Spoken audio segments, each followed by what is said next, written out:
Hi, everyone. Today we're going to read the story Be Water, My Friend, The Early Years of Bruce Lee. Be Water, My Friend, The Early Years of Bruce Lee. Like flowing water, Bruce Lee could never be still. Neither could his father, who was always on the move. An acclaimed performer with Hong Kong's Cantonese Opera Company, he was on a tour of the United States with his wife when Bruce was born in San Francisco in 1940. His father made Bruce an actor when he was still a baby. Bruce first appeared in a movie when he was just 3 months old. After the family returned to Hong Kong in 1941, Bruce began acting in more movies. Soon he was performing backflips and cartwheels. Bruce didn't think they were hard to do at all. Bruce grew up in a second-story apartment with his sisters and brothers, an aunt, cousins, and a few birds, dogs, and fish. He loved playing practical jokes like rearranging tables and chairs so others would stumble over them at night. He was always talking, always running around. Bruce's family nicknamed him Mo Se Tung, which means never sit still in English.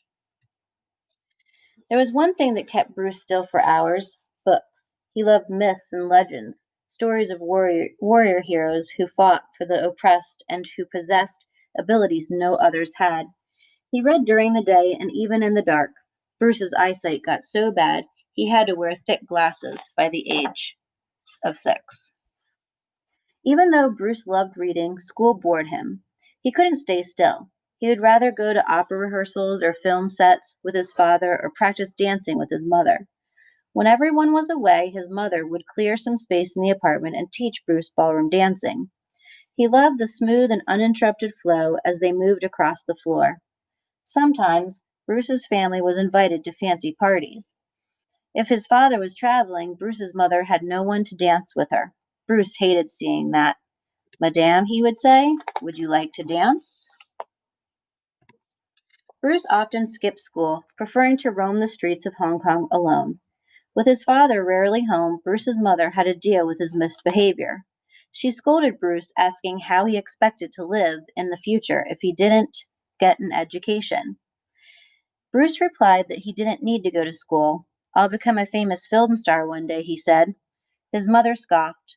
The life of a film star was not as easy and glamorous as he had imagined, she told Bruce. He first needed to finish school, like everyone else.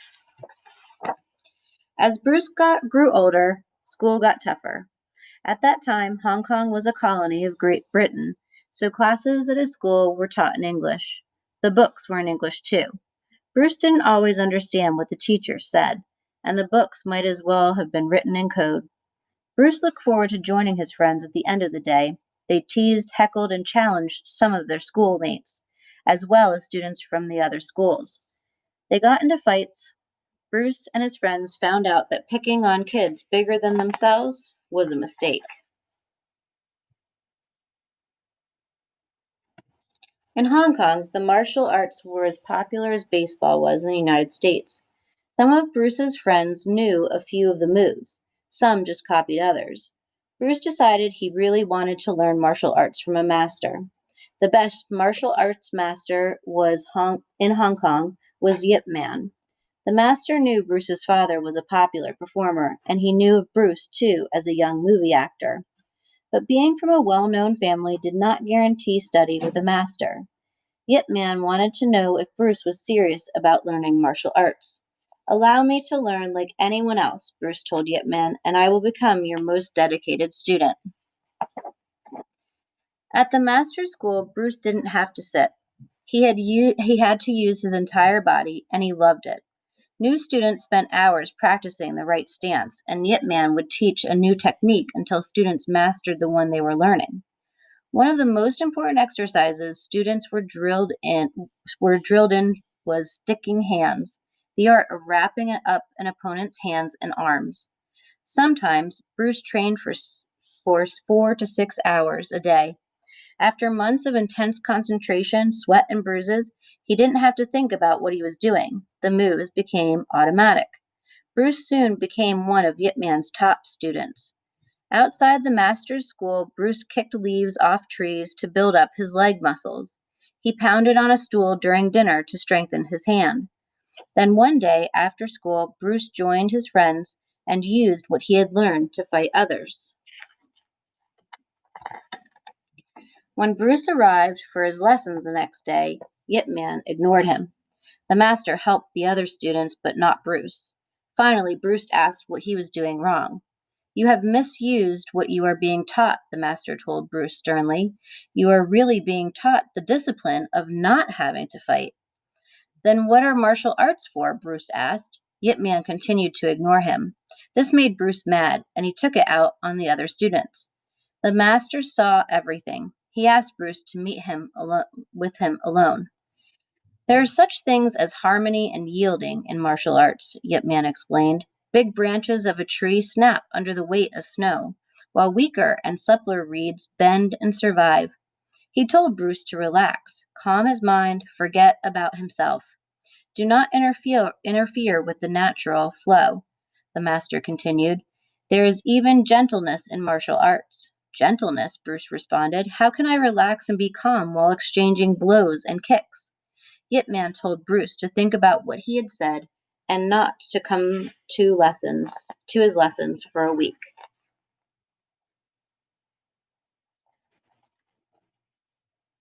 Bruce practiced by himself even more and thought deeply about what the master had told him. No answers came, so he gave up and went out in a boat alone. Gentleness, Bruce asked himself for the 100th time. It didn't make sense, because he did not understand. Did it mean that all the training was for nothing? Angry with himself, Bruce punched the water. Wait a minute. Bruce struck the water again. No matter how hard he hit the water, he couldn't shatter it. He tried to grab the water, but it ran right out of his hands.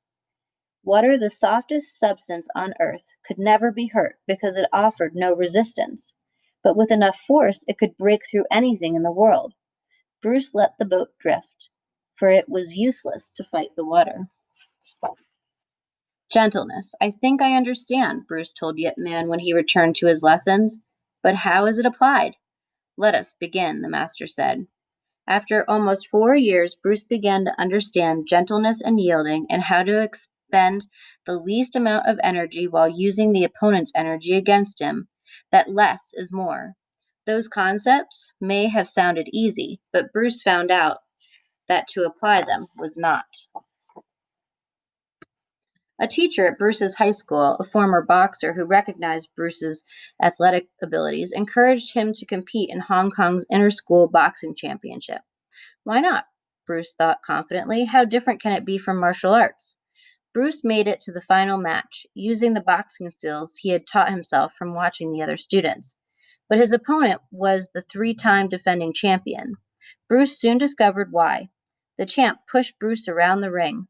Trying to be as tough, Bruce let loose with a flurry of punches.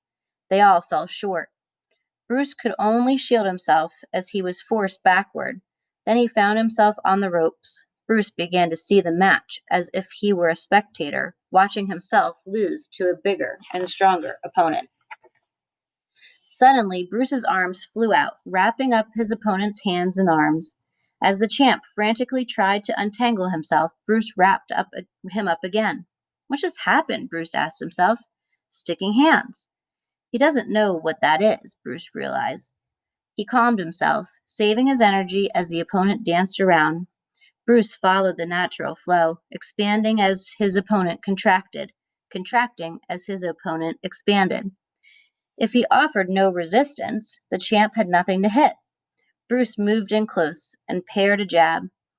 The rest was automatic. Contact, quick, sticking hands again. That's it. Bruce scored a knockout and won the championship. Now that Bruce was the champion, he had many new friends. They asked Bruce to teach them what he had done in the boxing ring. At the same time, there were students who wanted to fight him. Bruce wouldn't back down from a challenge, and his temper got him into trouble. Bruce's mother had to go to the police station and sign a statement that said she was responsible for his future conduct. When his father returned home, his parents decided that Bruce should leave Hong Kong for a fresh start somewhere else. Bruce finally realized how badly he had let them down.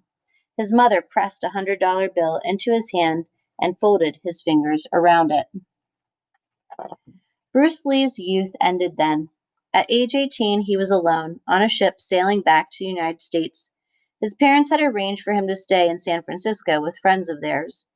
Bruce knew he still had a lot to learn.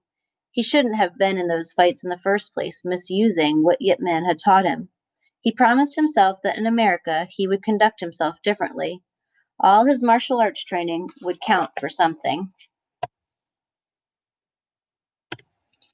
Bruce watched the swirling water from the deck of the ship. He saw how water always found a way around an obstacle and continued on. Bruce calmed his mind and forgot about himself. He joined the gentle, natural flow. Be water, my friend.